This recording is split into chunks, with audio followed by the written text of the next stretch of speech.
Bonjour à tous. Je me présente, je suis docteur Debah, assistante en pathologie et chirurgie orale au CHU de Bni Messous d'Alger. Alors tout d'abord, je tiens à remercier l'association du corps médical de la wilaya de Chlef d'avoir organisé ce 10e forum et de m'avoir accordé la chance d'y participer. Alors, j'ai choisi dans ce cadre de vous parler de la prise en charge des kystes maxillaires volumineux et techniques de décompression. Alors, nous allons voir au début quelques généralités sur les kystes des maxillaires et après, on va détailler le traitement de ces kystes. D'ailleurs, c'est le vif de notre sujet. Alors, pour introduire, on peut dire que les kystes des maxillaires sont des lésions intraosseuses de nature soit odontogène ou non. Après un examen clinique, radiologique et anatomopathologique obligatoire, un diagnostic pourra être posé et une thérapeutique adéquate pourra être mise en place, prenant en compte des facteurs tels que le type, la taille de la lésion, la localisation et l'étiologie et l'âge du patient. Alors, selon professeur Maïvin, un kyste est une cavité pathologique qui présente un contenu soit liquide, semi-liquide ou aérique, mais qui n'est jamais plutôt créé par l'accumulation de pus, bordé par un épithélium qui peut être soit continu ou discontinu.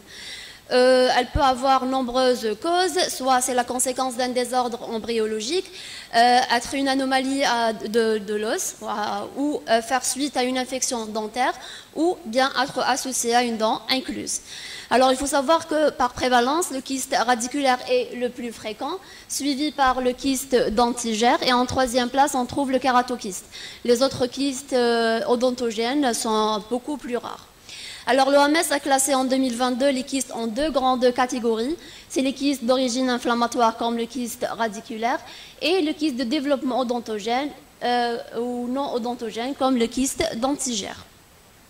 Alors, devant chaque lésion ou formation kystique, notre démarche diagnostique doit toujours commencer par un interrogatoire du patient qui porte sur le motif de consultation, les antécédents médico-chirurgicaux, personnels et familiaux qui sont très intéressants pour poser l'indication du traitement, la présence ou non des signes accompagnateurs ou les signes fonctionnels. Alors, il faut savoir que cliniquement, le kyste de maxillaire passe par 4 étapes. Alors la première étape, c'est la phase de latence, elle est asymptomatique, on ne trouve aucune manifestation clinique, c'est-à-dire le kyste, il est endo-osseux. Dans la deuxième phase de la déformation, on a une soufflure de la table, soit vestibulaire, rarement linguale ou palatine, et dans ce cas-là, on a une muqueuse soit d'aspect normal ou inflammatoire, comme vous le voyez sur cette photo clinique. Alors, dans la troisième phase, c'est la phase d'extériorisation, pardon. Alors, dans cette phase, on a la disparition de la paroi osseuse. Et la paroi qui est kystique, elle est directement collée à la muqueuse buccale. Et dans la quatrième phase, c'est la phase de fistulisation. Elle est inconstante et elle s'installe après plusieurs épisodes infectieux. Alors, il faut noter que dans tous les cas, dans tous les stades qu'on vient de citer, il y a absence de signes fonctionnels, pas d'aténopathie et pas de signes de sensibilité. Alors, l'examen radiologique, quant à lui, il est primordial. Il permet de déterminer la dimension, la morphologie, les caractères radiologiques du kyste, ainsi que son extension et ses rapports avec les éléments anatomiques de voisinage. Plusieurs incidences peuvent être utilisées. Nous citons l'orthotomogramme, c'est un examen de première intention. Il permet de localiser le kyste plutôt dans sa localisation en endobuccal. On a en deuxième incidence, c'est le cliché rétroalvéolaire, mais il est pas vraiment utilisé dans le cas des kystes d'un volume important. Le cliché occlusal endobuccal, anciennement utilisé pour pouvoir voir la dimension horizontale qui manque dans les deux précédentes incidences plutôt, et l'examen 3D représenté aujourd'hui par le cone-beam qui permet d'étudier la lésion dans les trois sens de l'espace. Alors généralement cette image kystique, elle est soit arrondie ou ovalaire, supérieure à 1 cm de diamètre, entourée par une trabiculation qui est normale, elle déplace les dents et les éléments anatomiques de voisinage. Alors, elle peut se présenter soit par une géode, c'est une lise osseuse, mais elle est bien entourée par un liseré d'ostéocondensation, comme vous le voyez sur cette radio occlusale, et soit par une lacune qui est simple, vide, un creux, qui soit en continuité avec l'os. L'examen anatomopathologique, il est obligatoire. Alors, c'est le seul examen qui va nous permettre de poser le diagnostic positif. Alors, quelle sera notre conduite à tenir devant un kyste des maxillaires? Alors, le traitement de ces kystes, il peut être soit conservateur par énucléation ou marsupialisation des compressions, ou être radical par une résection interruptrice ou non interruptrice. Alors, dans notre présentation, on va détailler le traitement conservateur et on va commencer par l'énucléation kystique, qui consiste à la séparation de la lésion de l'os environnant en suivant l'enveloppe conjonctive qui circonscrit la lésion. Alors, elle présente plusieurs avantages. Elle permet l'exérèse du kyste en totalité, faire une étude anatomopathologique sur la totalité de la lésion opératoire. La cicatrisation, elle est de première intention et elle va préserver les dents et le maximum de tissu osseux. Alors, nous allons voir deux cas cliniques d'énucléation kystique. On va commencer par le premier cas. Alors, il s'agit d'un homme âgé de 32 ans, toxicomane, qui consulte pour une tuméfaction génienne évoluant depuis plus de 2 ans. Alors, à l'examen clinique, on note une tuméfaction vestibulaire et linguale allant de la région de la 34 jusqu'à la région de Trigone en regard d'une 37 qui est très fortement délabrée à l'état de racine. Alors, l'étude radiologique a montré une volumineuse image radiologique englobant presque la totalité de l'épaisseur de la branche horizontale et appendu à l'apex d'une 37 refoulée vers le bord cristal et qui refoule aussi le trajet du nerf alvéolaire inférieur. Dans ce cas-là, on a décidé de réaliser une énucléation kystique avec l'extraction de cette racine résiduelle. Alors, notre protocole a commencé par la réalisation d'une anesthésie loco-régionale, suivie par une anesthésie locale avec un vasoconstricteur. Alors, on a réalisé une incision et un décollement d'un lombo-mycopériosté. Vous allez me dire pourquoi vous avez réalisé une incision au niveau de la canine, alors que la lésion sur la radio s'arrête au niveau de la 34. Là, la réponse est simple, c'est juste pour localiser le foramen mentonnier, comme vous le voyez sur la photo clinique, et éviter de le léser. Ce que vous voyez là, c'est la paroi kystique qui a été perforée lors du décollement, car elle était vraiment collée, le kyste était vraiment extériorisé et bien collé à la muqueuse buccale. Alors, par la suite, on a procédé à l'extraction de la racine résiduelle et l'énucléation kystique proprement dite. Après le traitement de la paroi kystique, plutôt la cavité kystique, la paroi a été conservée dans un formol pour une étude anatomopathologique par la suite. Le lambeau a été replaqué à sa position initiale par des sutures. Voici le contrôle après 10 jours. La cicatrisation, elle est vraiment en cours et on note la disparition de la tuméfaction vestibulaire présente lors de la première consultation. Le deuxième cas, alors il s'agit d'une femme âgée de 32 ans sans antécédent qui se présente pour une tuméfaction vestibulaire évoluant depuis plus de 6 mois. Alors, à l'examen panoramique, on n'a rien trouvé de particulier ou bien une image bien limitée dans la région qui peut expliquer cette tuméfaction vestibulaire. C'est la raison pour laquelle on a demandé un cone-beam sur lequel on a trouvé une large perte de substance osseuse allant de la région de la canine jusqu'à la 26 et englobant les racines de la 24 et la 25 mortifiées. Alors, après une incision et un décollement d'un lombo-mycopériosté, on a noté que le kyste a été presque en totalité en extériorisation lors de décollement d'un lombo-mycopériosté. Alors, par la suite, on a réalisé une aspiration de contenu liquidien. Cette aspiration a un double avantage. Elle va nous permettre de savoir la nature de liquide présent dans le kyste. Comme vous le voyez ici, on a un liquide jaune citrin qui nous oriente beaucoup plus vers un kyste inflammatoire et elle va nous aider lors de l'énucléation kystique proprement dite par la suite. Voici la paroi kystique après énucléation. Après le traitement de la cavité, on a réalisé une résection apicale, une préparation à rétro à l'aide des instruments ultrasoniques comme Dr Zerabib a bien expliqué ce matin. Plusieurs matériaux d'obturation peuvent être utilisés. Nous, on a utilisé le MT1. Et le lambeau a été replaqué dans sa position initiale par des points de suture. Alors, il faut savoir que cette énucléation kystique, elle présente plusieurs inconvénients dans le cas des kystes de grande étendue, tels que le risque de récidive, le délabrement important, on peut toucher un élément anatomique de voisinage, on peut délabrer les dents et on a aussi le risque de fracture quand la lésion, elle prend toute l'épaisseur de la mandibule comme le premier cas. C'est la raison pour laquelle la marsupialisation a été proposée par professeur Partsch en 1892 qui consiste à réaliser une large fenêtre maintenue ouverte en suturant la paroi kystique à la muqueuse buccale.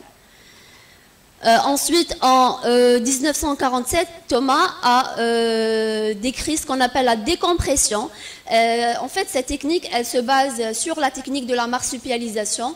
La seule différence, c'est que dans la technique de la décompression, on a une ouverture plus petite et le maintien de la cavité ouverte, il se fait à l'aide d'un dispositif, c'est-à-dire à l'aide d'un drain. Alors, plusieurs avantages de ces deux techniques. On peut éviter les lésions des éléments anatomiques de voisinage, préserver la vitalité, mais surtout permet une réossification partielle au total du site et maintenir la fonction et préserver l'esthétique. Alors, elles sont indiquées tout simplement lorsque l'énucléation kystique, elle est contre-indiquée plutôt. Ces deux techniques aussi sont contre-indiquées chez le patient non coopérant parce que c'est des techniques qui se basent sur la motivation du patient. Alors, elle est contre-indiquée aussi si le kyste il est de petite étendue, c'est-à-dire on peut faire l'énucléation kystique et sans passer par la décompression. Et lorsqu'on doute de la nature de la lésion, c'est-à-dire lorsqu'on suspecte la malignité. Alors, je vais vous présenter un cas qui m'a vraiment marqué. Alors, il s'agit d'un patient BZ âgé de 9 ans qui a été orienté par un médecin dentiste libéral le 1er de 2021 pour une découverte fortuite d'une image radioclaire mandibulaire gauche. Alors, comme vous la voyez sur la radio panoramique, on voit bien que l'image, elle est très importante, englobant et refoulant les germes de la 33 et la 34 vers la basilaire. On note aussi la génésie de la deuxième prémolaire et que la lésion kystique, elle est très importante allant de rebord cristal à quelques millimètres de rebord basilaire. Cliniquement, on a trouvé une voussure vestibulaire recouverte par une muqueuse plus ou moins inflammatoire. Alors, un cone-beam a été demandé sur lequel on a noté une soufflure de la table vestibulaire et le contact intime entre la lésion kystique avec le trajet du nerf alvéolaire inférieur. C'est la raison pour laquelle on a posé l'indication de la décompression et non pas de l'énucléation. À raison de cette proximité avec les éléments anatomiques de voisinage qui est le nerf mentonnier, mais aussi pour préserver les germes des dents permanentes. Alors cette décompression, le protocole de cette décompression a commencé par l'extraction du chicot de la dent de lait. On a réalisé un prélèvement de la paroi kystique à travers de cette fenêtre pour une étude anatomopathologique. Alors dans ce cas-là, on a utilisé les sondes d'aspiration bronchique comme un drain. Ces sondes ont plusieurs diamètres, avec un étiquetage sur l'emballage sur lequel vous trouvez les différents diamètres et les différentes longueurs. Alors on a pris un bout de cette sonde bronchique, on a chauffé une extrémité et l'aplatir sur une plaque en verre. On a réalisé la même chose sur l'autre côté, on a obtenu un drain qui est plaqué des deux côtés. Plaqué des deux côtés pour éviter son enfoncement dans la cavité kystique. Il doit être aussi suturé aux parois pour être plus ou moins stable et il ne doit pas être trop grand pour ne pas interférer avec l'occlusion du patient. Voici une image clinique après une semaine de contrôle. Alors, ce qui est très important dans la technique de décompression, c'est le rinçage de la cavité, qui doit être réalisé au début par le médecin dentiste ou le médecin traitant, mais par la suite suivi par le patient chez lui, enfin à la maison, voilà, à l'aide d'une solution antiseptique à base de bétadine diluée dans du sérum physiologique. Alors, lors de la première consultation, on a noté aussi la présence de deuxième image radioclaire maxillaire refoulant le germe de la 23 qui est en position très haute et la persistance des dents de lait de la 63 et la 65-66. Alors, cliniquement, on a noté une voussure vestibulaire recouverte par une muqueuse d'aspect inflammatoire. Toujours un Cone-Beam qui a été réalisé chez ce patient. Il a montré que cette image kystique et la canine sont bien séparées de sinus maxillaire et des fosses nasales. On a décidé aussi de faire une deuxième décompression chez ce patient. On a commencé par l'extraction des dents de lait, prélèvement de la paroi kystique et le drainage, la mise en place du drain avec des sutures. Voici un contrôle après 15 jours de l'ablation de fil où vous avez remarqué le début de la cicatrisation, mais l'ouverture elle est toujours maintenue par le drain. Alors ce drain a été retiré après 45 jours. On peut le laisser entre 30 et 45 jours juste pour avoir l'épithélialisation des parois, comme vous les voyez ici sur la photo clinique. Justement pour permettre aux patients de continuer ces rinçages jusqu'à la disparition de cette lésion. Alors l'examen anatomopathologique a été en faveur d'un kyste dentigère remanié pour les deux lésions kystiques maxillaires et mandibulaires. Alors voici une panoramique après 3 mois de contrôle. Là, vous le voyez que le début de redressement des axes de la 33 et la 34 et le début de la réossification de la formation kystique. Après 6 mois, on note que la réossification elle est presque achevée et une verticalisation de la canine et de la prémolaire. Après 2 ans, on note une réossification totale de la lésion kystique et la mise en place sur l'arcade de la prémolaire et de la canine, la même chose au niveau du maxillaire. Donc on est passé d'une grande lésion intraosseuse kystique qui a bloqué l'éruption de la 33 et la 34 à une disparition, une réossification complète de cette lésion avec la mise en place sur l'arcade de la prémolaire et de la canine. Voici une photo clinique qui montre la mise en place des dents qui ont été incluses dans une position plus ou moins correcte. Il reste juste l'éruption de la canine et le patient est maintenant sous un traitement orthodontique pour compléter le traitement. Alors en conclusion, on peut dire que le choix du traitement des kystes des maxillaires est déterminé par la taille de la lésion, c'est-à-dire dans le cas des lésions de petite étendue, on peut réaliser juste une énucléation.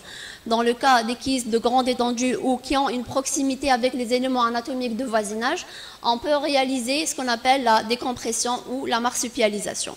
Alors, plusieurs autres paramètres influencent le choix du traitement par l'emplacement du kyste, le type de la pathologie rencontrée, est-ce qu'elle est bénigne, maligne, kystique ou tumorale. Et surtout, si on veut choisir la décompression ou la motivation, on doit la indiquer chez les patients très motivés, avec des parents très motivés et le patient présente une très bonne hygiène bucco-dentaire. Et je vous remercie de votre attention.